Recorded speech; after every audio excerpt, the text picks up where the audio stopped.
24 घंटे लगातार द्वितीय थर प्रधानमंत्री अपील सुना किणा कमाओ विदेश टूर रे जाओ नहीं कम कर तेलर व्यवहार आमदानी उपर निर्भरता कमाइबा को परामर्श लागिबो कि कोविड बेलर कटकणा।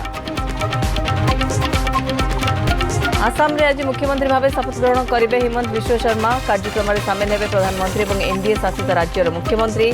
समारोह में सामिल होगा गुवाहाटी पहुंचले मुख्यमंत्री मोहन माझी।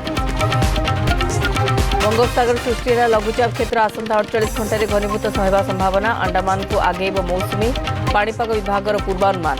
13 तारीख राज्य में बढ़िब तापमात्रा। चलित मासरे 9 दिन धरी भीतर रत्न भंडार गणति मणति गतकाली मात्र 3 घंटा काम कर गणति मणतिर स्वतंत्र टीम। दैनिक 6 ରୁ 7 घंटा गणति काम करने को प्रशासन लक्ष्य। आज भी हेब गणति। आज सीबीएसई द्वादश परीक्षा फल प्रकाश पाइबा संभावना। मध्याह्न 12टा पर वेबसाइट रे प्रकाश पाइब रिजल्ट। चलित वर्ष परीक्षा देइछन्ति 18,59,000 छात्र छात्री।